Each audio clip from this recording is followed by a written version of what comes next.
अस्सलाम वालेकुम, सबको प्यार भरा सलाम। आप देख रहे हैं यार वीज़ा न्यूज़ और मैं हूं शाहिद सदीकी। अच्छा जी, आजकल रोमानिया के अंदर काफ़ी सारी जॉब्स जो हैं वो आई हुई हैं। दो किस्म से आप वर्क परमिट ले सकते हैं। एक तो है आप ख़ुद अप्लाई करें, दूसरा जो है आप वहाँ पे जो रिक्रूटिंग एजेंसी हैं उनसे रब्ता कायम करें और उनसे वर्क परमिट लें। जॉब्स जो हैं लेडीज़ के लिए भी हैं और जेंट्स के लिए भी हैं। मैं आज पूरी डिटेल इसमें आपको बताऊंगा, सैलरी कितनी होगी, ड्यूटी आपकी कितनी होगी और इसके अलावा आपको बेनिफिट और क्या कुछ मिल सकते हैं, और जो रिक्रूटिंग एजेंसी है वो आपसे कितने पैसे लेकर आपको वर्क परमिट दिलाती है और कितना टाइम लगता है। तो सबसे पहले हम बात कर लेते हैं बग़ैर एजेंट के, बग़ैर रिक्रूटिंग एजेंसी के, जिससे आप ख़ुद अप्लाई करेंगे तो आप फ्री में सब कुछ ले सकते हैं। ये ज़रा मैं गूगल की साइट ओपन करता हूँ, गूगल को ओपन करता हूँ और वहाँ पे मैंने ये लिखा है कि जॉब चाहिए, जॉब के लिए, फॉरेनर्स के लिए। तो ये देखें, ये लिख के आया है इस तरह की। आप इसको बड़े आराम से पढ़ लें, बेशक रोक के पढ़ लें, वीडियो को स्टॉप करके पढ़ लें। ये गूगल की वेबसाइट है, गूगल से ये लिया है। और इस तरह की बेशुमार जो है आपको जॉब जो है ख़ुद अप्लाई करेंगे तो आप नीचे थोड़ा सा जाएंगे तो वहाँ पे आपको एड्रेस वगैरह भी सब कुछ मिल जाएंगे। ये तो है एक तरीका बग़ैर पैसों के कि आप बग़ैर पैसों के जो है वर्क परमिट ख़ुद अप्लाई कर सकते हैं, जिसके अंदर आपका कोई पैसा खर्च नहीं होगा। टिकट आपने ख़ुद लेना है या आपको वो कंपनी देगी, ये वो आपको बताएंगे। इस बारे में मैं कुछ नहीं बता सकता क्योंकि वो नई नई कंट्री जो है शेंगन के अंदर आई है, रूल्स जो हैं चेंज होते रहते हैं। तो इस तरह आप अपनी पसंद की जॉब जो है वो ले सकते हैं। बाद में ये बात करते हैं, मैं पहले आपको रिक्रूटिंग एजेंसी का भी बता दूं, तो बाद में बात करेंगे हम सैलरी की, ड्यूटी की, कौन कौन से काम हैं, लेडीज़ के लिए कौन से हैं, जेंट्स के लिए कौन से काम हैं। तो ये बात हम करेंगे बाद में। पहले हम बात करते हैं रिक्रूटिंग एजेंसियों की, जो कि रोमानिया के अंदर रिक्रूटिंग एजेंसीज़ हैं। सबसे पहले तो आपको उनसे कॉन्टैक्ट करना है, वो आपको वर्क परमिट दिलाते हैं। अब ये आपकी लक है कि वो रिक्रूटिंग एजेंसी जो है कहीं फेक तो नहीं है। उनका एक मंजूर शुदा गवर्नमेंट से एक सर्टिफिकेट भी होता है। अगर तो वो है उनके पास तो फिर चांसेस जो हैं फ्रॉड करने के, स्कैम करने के कम हो जाते हैं। अगर उनके पास ये चीज़ नहीं है, आप किसी प्राइवेट बंदे से कहते हैं तो वो आपको कहता है जी मैं आपको वीज़ा ले देता हूँ, वर्क परमिट ले देता हूँ, तो वो आपसे स्कैम करेगा। सबसे पहली बात तो ये है। तो अगर आपको अच्छी वाली कोई रिक्रूटिंग एजेंसी मिल जाती है जो कि पैसे लेके आपको वर्क परमिट दिलाती है, तो ये आपसे चार्ज करेंगे 4,500 यूरो से लेके 5,000 यूरो तक जो है आपसे चार्ज वो कर सकते हैं। अब ये आपकी डील होगी कि आप उनको क्या कहते हैं, कितने पैसे की ऑफ़र करते हैं और वो आपको आगे से कितने की ऑफ़र देते हैं। बहरहाल ये उनका एक रेट है, 4,500 से लेके 5,000 यूरो तक का रेट है। उसमें टिकट होती है, वो कहते हैं कि इसमें टिकट है। बहुत सारे लोग इस तरह भी आए हैं जो कि मैंने खुद देखे हैं, खुद मिला हूँ ऐसे लोगों से। अच्छा जी, अब बात करते हैं कि ये इसका टाइम जो है वो कितना लगता है। क्योंकि रोमानिया एक नई कंट्री है शेंगन के अंदर, इसलिए उनका सिस्टम जो है काफ़ी कमज़ोर है और टाइम लगता है। हर काम को उनके टाइम लगता है, मतलब कि वो दूसरी शेंगन कंट्रीज़ की तरह नहीं है कि जी फ़ौरी तौर पे आजकल तो दूसरी कंट्रियों में भी नहीं हो रहा, उसके ऊपर भी टाइम जो है वो काफ़ी लग जाता है।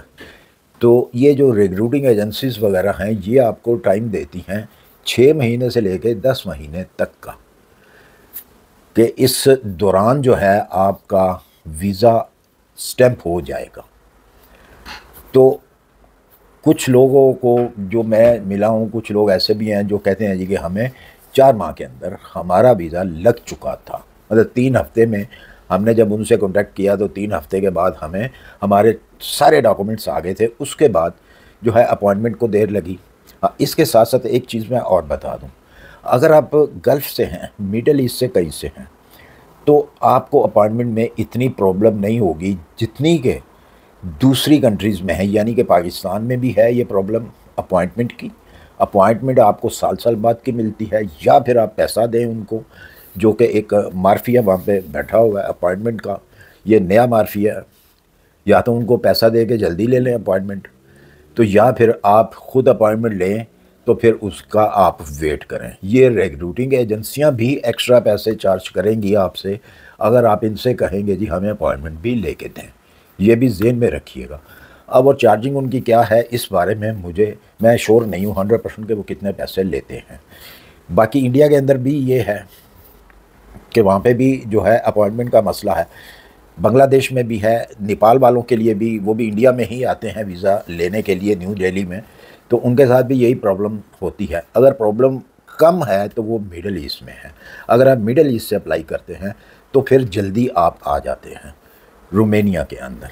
अच्छा जी, अब अगर बात करें हम लेडीज़ के कामों की, तो लेडीज़ के काम यहाँ पे जो है आपको हॉस्पिटल्स के अंदर जो कैंटीन्स होती हैं उसके अंदर भी मिल सकते हैं। बाहर जो रेस्टोरेंट हैं टाउन के अंदर, सिटी के अंदर, वहाँ पे आपको जॉब मिल सकती है। कुछ कंपनीज ऐसी होती हैं कि जहाँ पे लेडीज़ स्टाफ ज़्यादा होता है।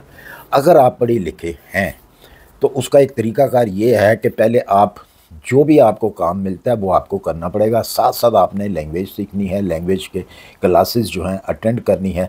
जब आपको लैंग्वेज आ जाए तो फिर उसके बाद आप अपने स्किल के ऊपर जो है वो काम करें, फिर आप वो अपनी जॉब को ढूंढें और जॉब जो है वहाँ पे मिल जाती हैं स्किल वालों के लिए। फिर तो आपके लिए तमाम रास्ते खुल जाते हैं जब आप लैंग्वेज सीख सकते हैं, क्योंकि ये बहुत बड़ी एक प्रॉब्लम है कि इन कंट्रियों के अंदर इंग्लिश नहीं चलती। जो भी है उनकी अपनी लैंग्वेज है। अगर तो आपको वो आ जाती है, और आ जाती है, बहुत लोगों को आती है और वो कामयाब हैं। जिन लोगों को नहीं आती लैंग्वेज उस कंट्री की, वो थोड़ा पीछे रह जाते हैं, फिर वो स्टेप बाय स्टेप जो है वो चलते हैं। तो लिहाजा पढ़े लिखे जो लोग हैं, चाहे वो लेडीज़ है या जेंट्स हैं, इनको आके लाजमी चाहिए कि वो अपना जो है लैंग्वेज कोर्स करें। अगर किसी को आती है और पढ़ी लिखी है तो वो अपने बिल्कुल स्किल के ऊपर जॉब ले सकती हैं। रोमेनिया के अंदर बिल्कुल मिलती है जॉब, सिर्फ इसीलिए नहीं मिलती कि आपको लैंग्वेज नहीं आती। तो अगर आपको लैंग्वेज आती है तो इसका कोई मसला नहीं है। जहाँ तक सैलरी की बात है तो स्टार्ट में सैलरी बिल्कुल सीधी साफ़ सुथरी सी बात 600 से लेकर 700 यूरो तक जो है वो सैलरी है। अगर कोई कहता है ना जी 1000 यूरो है, 1200 यूरो है, 1500 यूरो है, तो सब गलत बयानी होगी। सैलरी वहाँ की जो है वो कम है, 600 यूरो 700 यूरो तक की सैलरी है वहाँ पे, इतने ही आपको मिलेंगे। अगर आप किसी रेस्टोरेंट में काम करते हैं, वेटरिंग का काम करते हैं, तो उसमें आपकी टिप जो है वो बन जाती है 150 से लेकर 250 यूरो तक पर मंथ की, तो वो भी आपकी काफ़ी हेल्प हो जाती है। एक तो है ये रेस्टोरेंट वगैरह का काम लेडीज़ एंड जेंट्स के लिए, और भी बहुत सारी फैक्ट्रीज़ हैं जहाँ पे लेडीज़ काम करती हैं, कर सकती हैं। उसके अलावा सबसे जो बड़ी फील्ड है वो है कंस्ट्रक्शन। कंस्ट्रक्शन के अंदर हर किस्म का जो स्किल है उसके लिए आपको जॉब मिल सकती है। आप प्लम्बर हैं, आप कारपेंटर हैं, आप कोई भी हैं, आप कुछ भी जानते हैं बिल्डिंग के बारे में, तो आपको वहाँ पे जॉब मिल सकती है। इवन कि आप ड्राइवर हैं तो ड्राइवर की जॉब भी मिल सकती है। मतलब जो कुछ आपकी कंट्री में जॉब्स हैं वही जॉब जो है यहाँ पे आपको मिल जाती है। लेकिन बात सिर्फ वही है कि अगर आपको लैंग्वेज आती है तो आप अच्छे स्किल के ऊपर आ सकते हैं। नॉर्मल जो है जैसे ही आप स्टार्ट लेंगे तो आप एक नॉर्मल लेबर से स्टार्ट लेंगे। ये बिल्कुल साफ सी बात मैं कर रहा हूँ, इसमें कोई दो राय नहीं होगी। अगर आप किसी अपनी कंट्री के अंदर आप कहीं बैंक ऑफिसर भी हैं तो आपको यहाँ पे आते ही वो बैंकर की जॉब नहीं मिलेगी जब तक आप लैंग्वेज नहीं सीखेंगे। तो मुझे उम्मीद है कि आप अगर चाहें, ज़बरदस्ती तो किसी के साथ नहीं है, तो अगर आप चाहें तो जनाब आप अप्लाई कर सकते हैं, ख़ुद अप्लाई कर सकते हैं। उन रिक्रूटिंग एजेंसियों से जो है वो भी आपको गूगल से मिल जाएगी कि गूगल से आप गूगल करेंगे रिक्रूटिंग एजेंसियों का तो वो भी आपको मिल जाएंगी, तो वहाँ आप उनसे बात कर सकते हैं, तो उनको आप अप्लाई कर सकते हैं अगर आप चाहें तो। मतलब ज़बरदस्ती नहीं है किसी किस्म की भी कि जी लाजमी आपने जाना है। बहुत सारे लोग ये कहते हैं जी आप ख़ुद क्यों नहीं चले जाते, तो भाई एक इन्फॉर्मेशन होती है जिसका दिल करे वो करे, जिसका दिल नहीं करता वो ना करे, वो अमेरिका कनाडा वगैरह के जो ख्वाब हैं वो देखें घर बैठ के। इसी के साथ मुझे दीजिए इजाज़त, अपनी दुआ में याद रखिए। मिलते हैं इंशाल्लाह फिर किसी अच्छी सी इन्फॉर्मेशन के साथ। अल्लाह हाफिज़।